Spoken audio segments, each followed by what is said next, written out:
Hi everyone, and welcome to day 2 of Foundry's live event for Katana 5. To introduce myself quickly, I'm Ruth. I'm a creative specialist for Katana here at Foundry, and we're also going to be joined by Gary Jones, who is the product manager for lighting, and Ariel Martin, who is the associate product manager for Katana. And we're all going to be available after this session for a Q&A. Today, I'm going to show you some really exciting new features introduced to Katana 5, which help to streamline your workflows when working with multiple shots or entire sequences inside Katana. These features are collectively known as Foresight+, which is a development on the Foresight toolset, which was introduced in Katana 4.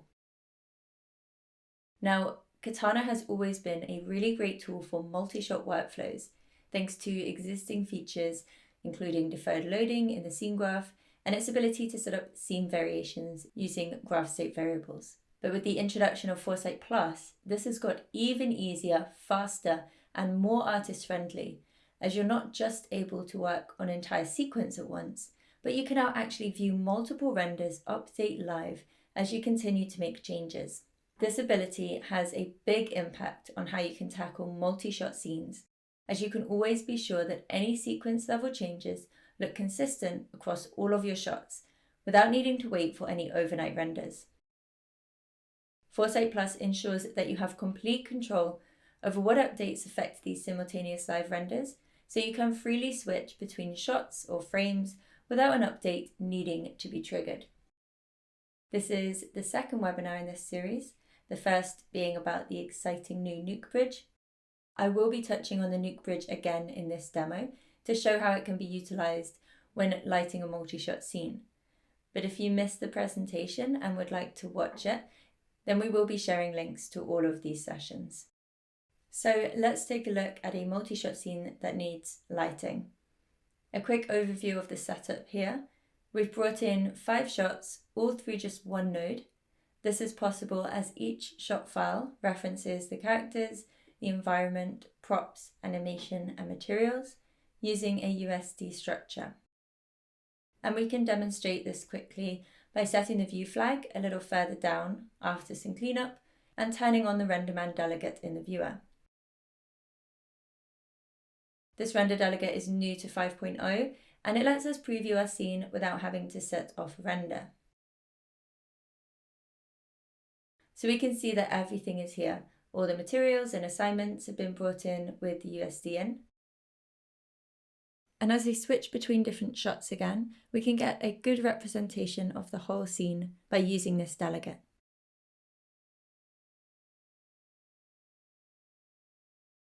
So I'll turn the delegate off for now as we don't need it at the moment. And if we look inside the USD in parameters, in the file name, you'll see that we've used an expression to read in a different shot based on which graph state variable is selected. So as we switch between these shots, then the file name will update and a new shot is loaded. You may notice that we've used a new syntax here to access the shot variable. This is another addition to Katana 5 and is necessary when intending to utilize the Foresight+ tools. I'll just pause here for a second to talk a little bit about graph state variables. They're in no way a new addition to this release of Katana, but they are an integral and powerful feature when working with any variations. They're the basis of multi-shot setups in Katana, and you'll see how quick and easy it is to switch between these different shots. And because we're loading a different file each time, our scene stays nice and lightweight. So let's finish looking through the node graph setup. We've brought in the groom through a live group setup to load the character's hair. Live groups are a really nice way to save out sections of your node network so they can be shared and reused multiple times across other projects or shows. Then we've applied some optimization by creating collections, pruning, and setting some PRMan object statements. Then we have a couple of variable-enabled group nodes containing some transformations for specific shots. And we then have a couple of variant select nodes for accessing material variations brought in with our USD files. And we've linked them to a graph state variable so we can switch between shirt types for both characters really easily inside Katana. We then have some material overrides using network material edit nodes to access the materials brought in with the USD assets. And finally, some render settings. Over here, I have an interactive render filters node. This is going to be really useful when I start lighting the scene, as I've set up some overrides such as a lower resolution, pruning the groom, turning off displacement, and so on. So I can choose any combination of these to help my preview and live renders run more quickly. So now that we've gone over how the scene is set up, I'm going to jump into setting up the lighting. So a common workflow for some studios and artists would be to set up one Gaffer 3 node for the sequence lighting. So I'll do that now, and I'll name it something relevant. And I want to make full use of the lighting tools provided inside Katana. So I'm going to rearrange my layout quickly, as I just want to be able to see my scene as much as possible in the viewer. And I'm going to dock the catalogue on the left so that I can see my renders when I jump in full screen. But before I do that, I'm going to activate live render updates for all items in the scene graph so that I'm going to be able to see my lighting changes, and I can be sure that I'm getting an accurate representation in my renders. And I'll also turn on some interactive render filters. So I'll prune the displacement and use a lower resolution to speed up the render times. And this will help me get the framework of the lighting placed really nice and quickly. Okay, so now I'm ready to start lighting the scene. And instead of lighting one shot at a time, I'm going to utilize the new Foresight+ capabilities and start multiple live renders all at once. And this will help me get the sequence lights placed much more quickly and more in context of the entire scene. So I'm going to choose 3 shots for now. And I'm picking these shots because they each have quite different camera angles so that I can see multiple views of the scene and make sure that the lights are consistent across all of them. This Start Multiple Renders tool that I'm using is a really quick way of setting off these renders, and we can easily make selections of different graph state variable combinations. For now, I'll stick with these 3 shots and start these renders off. So now I have 3 live renders running, and they'll all be black to start with as there's no lights in the scene yet. So I'm going to switch over to perspective view and to a different shot with a bit more going on so I can start placing down some lights. Just going to make the catalogue images a little bit bigger so they can see them all. And I'll activate the lighting tools. And just to mention, even though we only have one Gaffer 3 node so far, by naming the node clearly, we can be sure to target the correct level when placing our lights, which will be more useful later on when we have many different Gaffer 3 nodes. This sequence is set in the evening, so the main light here is going to be from the television. I'm going to use a rectangular light for this, and a nice quick way that I can place this light is to position the perspective view roughly where I want the light to be, and then use the camera position button to place the light at this position. I can then use the keyboard shortcuts to scale and move the light into a more accurate position. That's a really nice way of placing a light there, especially when lighting multiple shots, as I don't necessarily want to light a particular object or character at this stage. And we can see all the live renders updating nicely. So I can see that I need to increase the exposure, which I can do really easily from the floating parameter widget. And at this point, it's fairly obvious that the shots are going to need individual tweaks to get the lighting looking consistent. Because of the camera angle, these shots are quite a lot darker than this one. And we're also losing the photo detail due to the reflection from the light. This is fine. We're going to be setting up those overrides a little later, but I'm going to get the rest of the sequence lighting mapped out first. So I'm just going to change the color of the light to a more purpley blue to represent light from the television and increase the exposure a little more. And once I'm fairly happy, I'm then ready to add a second light. And if I have a look at the environment, there's a window off to the side here. So I'm going to add a light that will replicate the moonlight coming through just a little. And for this light, I'm going to use shift click to place it in relation to the character's normal, as I think this is a good target for the light. Across the sequence, we have a couple of shots where this character or the papers here are the focus, so this is a good starting point for the light. And I'll just move the light around so it's positioned right outside the window, using those keyboard shortcuts again.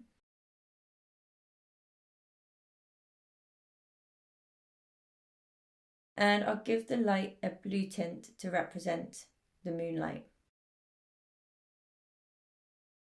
As I'm making these changes, sometimes it's easier to solo the light, so it's really clear what effect it's having on the sequence. And then once I'm happy, I can turn the other lights back on. So when placing down sequence lighting, personally I like to use perspective view initially, as I don't want to be too fixated on one shot, but it's really up to you however you prefer to work. You can look through the camera and use the monitor layer and switch between different shots as you place lights, so you can work more closely with the renders, or you can make use of the monitor tab if you prefer. There's a lot of different ways of working here, and there's really no right or wrong way. It's just whatever you find to be most efficient. So just to go back to the monitor layer for a second, you'll see that as I'm switching between the different renders from the catalogue, not only are the renders updating in the monitor layer, but the rest of my scene is also updating, including the geometry in the viewer and the graph state variables. This is another addition brought in with the Foresight+ toolset called Sync to Project Settings. This tick box in the catalogue can be enabled to update global project settings, including all graph state variables and the current frame, to match the settings of the render selected in the front buffer, which is done by left-clicking. This is a really useful little feature, as it means you can always be sure you're working in the context of your renders, so you won't have any mismatches between the viewer and your render, especially when you're working with the monitor layer. So I'll make a few more changes to the lights, and I can look for a particular light to refine its position even more.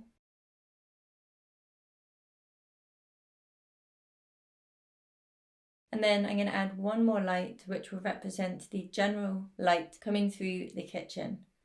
This will brighten the background areas of some shots and bring some more depth overall. I'll switch shots, and I also want this light to point to the hero character on the carpet, as this is a central point for a few shots in the scene, so I think it will be a good starting position for the light. I use a rectangle light again and place the light in relation to the hero character. Scale it up and position it through the kitchen door.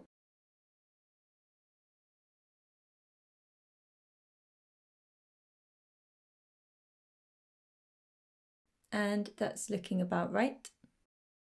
I give this light a warm orangey glow to replicate a light bulb, but also to bring some nice contrast to the different light sources in the sequence. I'll increase the exposure and use the various methods to position this light where I want. Working in the viewer like this gives a huge amount of variety between the different ways that you can position and move and refine your lighting. It's great to be able to combine the new tools with the more traditional workflows, as it gives you far more options and more control over your lighting. And through all of these changes, our live renders have been updating nicely and providing a really clear overview of the lighting throughout the sequence. So I've been able to make more informed changes based on the various camera angles.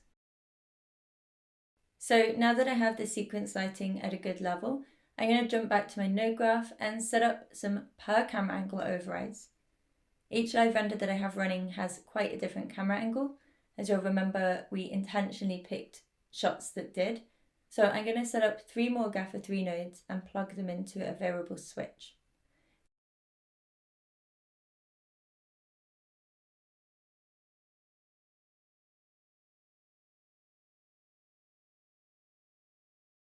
Then I'm going to reference the different shots for each one.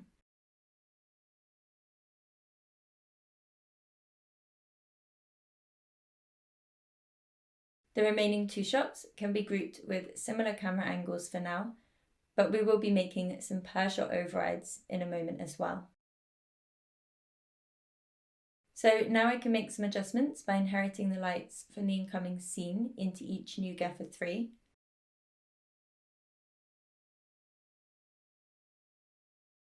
And then I can jump back full screen into the viewer so I can see my renders and start making some changes.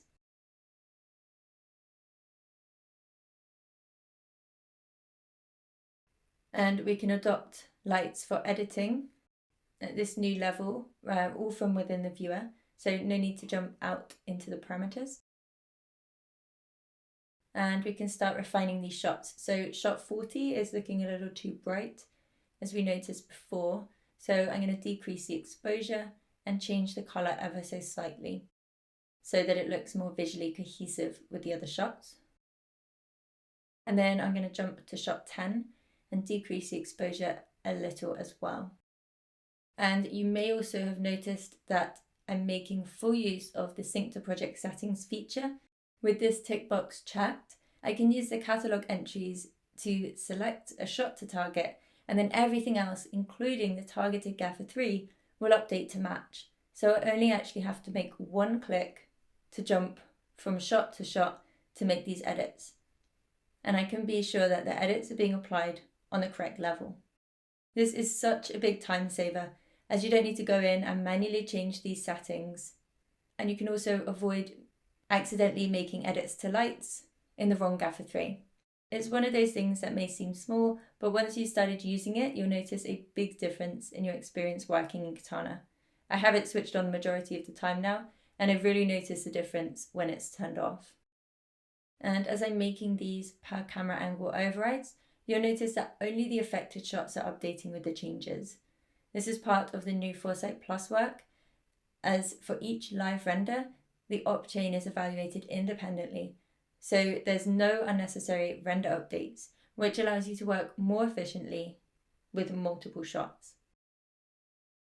So as I'm switching between these shots and the GraphStateVariable and viewer is updating, you may be wondering why the other live renders aren't updating to match the current GraphStateVariable, and that they're actually only currently updating with sequence or camera angle level changes to the lighting. Well, this is because of another addition to Katana 5, which is the ability to pin parameters in the catalog. If we open this up and have a look, you'll see that next to each global parameter, so the frame and the GraphStateVariable, we now have a tick box. And by default, when renders are set off using the Start Multiple Renders tool, these will all be ticked. This means that these parameters won't update for each render when the global settings are changed, until you unpin these. This adds a huge amount of control for artists, so you can have full control and really be aware of what triggers these live renders to update. And you can freely switch between different GraphStateVariables and scrub through the timeline without triggering unnecessary updates. So I'll unpin the shot variable from this catalog entry so that I can switch to one of the other shots that we haven't seen rendered yet, and just have a look how it's looking. And just see this now update as I've changed the GraphStateVariable. A way that I quite like to work is to have one render with the shot unpinned, so I can switch between different shots, one with the frame unpinned for a shot that has a range in the animation so that I can make sure the lighting is consistent across the full length of the timeline, and then one render where all the parameters are pinned. For example, a shot with a drastically different camera angle to the rest and not a lot of range throughout its length. So I just want to keep it in sight so that I can see how any lighting updates are affecting it. But again, this is just one way of working. These tools are really flexible, so you can find the way that works best for you. And I can now look at the other shot.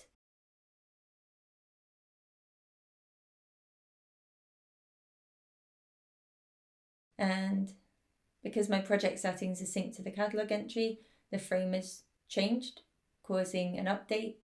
This is something to be aware of when using synced project settings and the pinning features. Make sure that you only have these parameters unpinned when you want these updates to happen, just so that you don't get slowed down by a lot of updates. So I'm going to make some more changes to the lighting and make sure it's looking good across both affected shots. And as I said before, I can scrub through the timeline, change the shot, and keep an eye on all of these variations within the scene. So there really shouldn't be any surprises in the renders later on. which is going to be a big time saver. And by doing this, I can see that these two shots, 20 and 41, with the same camera angle lighting overrides, need slightly different lighting refinements, as the changes that I'm making to one don't necessarily work for the other. So now would be a good time to go one level deeper with the lighting and make some shot-specific overrides. But just before I jump into that, I'm going to show you the other GraphState variables we have set up here, as these can also be unpinned for one or multiple shots to experiment with different materials or other variations. So we have some different variations set up for each character's shirt type, and we can switch between these and see how they look with the lighting across multiple shots. At this stage, this may help to make a more informed decision about which variation should be used. So I just wanted to show you that quickly before moving on. But now I'm going to pin all these again. I've accidentally unpinned all of them there, so we will get an update. But now we can jump into the per shot overrides. So jumping back to the node graph, I set up these two gaffer 3s, which each affect 2 shots. So what I'm going to do is add a variable enable group to make specific changes to single shots. So I'll start with shot 41. And using this node, I'm going to target specific shots. And so any nodes within this group will only affect those specified shots. So we can add a gaffer 3 node inside. And I'll just name it something relevant.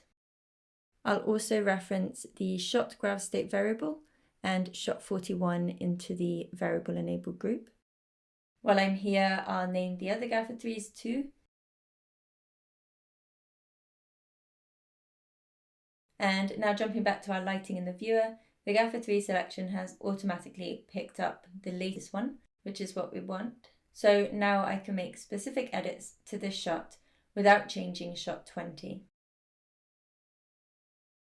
I'll view a different frame and see how it's looking. I want to make sure that any reflection from the character's glasses doesn't block any of the detail at any point. So it's good to view a few different frames here. And once I'm happy here, I can switch to the other shot that we haven't worked on yet, which is shot 42, and create a variable enable group and gaffer 3 in the same way, and make some slight changes just to light the character's face a little more.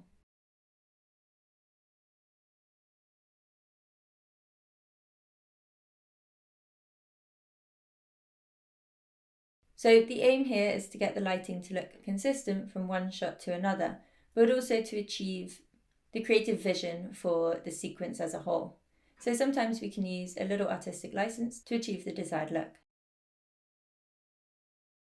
So that's how we can set up lighting for multiple shots really quickly by combining existing Katana workflows with the powerful new Foresight+ tools brought in with Katana 5.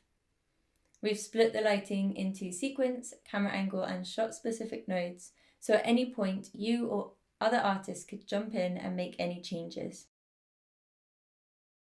They could add new gaffer 3 nodes and inherit the lights from above, so any changes would be made to a separate node, and those changes can easily be undone if necessary. We can also make changes to the sequence lighting as a whole. This setup makes it really easy for multiple artists to work on the same sequence, and you can make use of Katana's live groups to split up the network and make it even easier to collaborate. So now that we've set up the lighting, we can make use of the nuke bridge to see how our sequence looks with some grading applied. I'm going to load a nuke script that applies a grade, and then I'll stop one of the live renders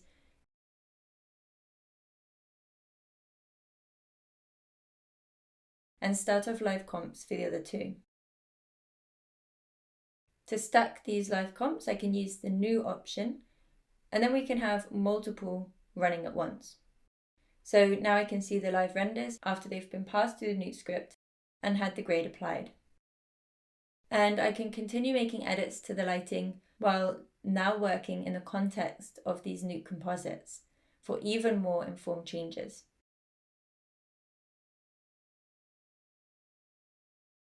So as you can see, as I make an edit, the live comp results update. And I'm just going to rearrange the catalogue so we can clearly see all the renders and the comps.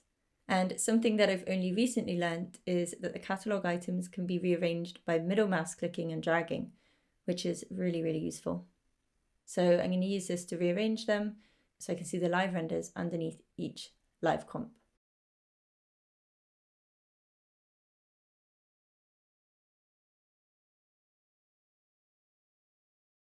And by using the pinning feature, I can switch between different shots and frames and have those changes reflected in the comped result. So you can see that you don't need to have loads of live renders running to view each shot while using the nuke bridge. You can have just one render if you wanted to, and switch between the graph state variables and frames to get an idea of the grading or whatever other compositing process over multiple shots. We can also switch between other graph state variables like the shirt type and see how each variation looks in the context of this grade. So this is a really nice way of utilizing the nuke bridge there.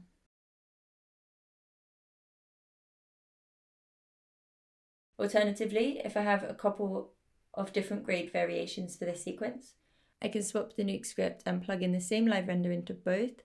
So I'll just do that now.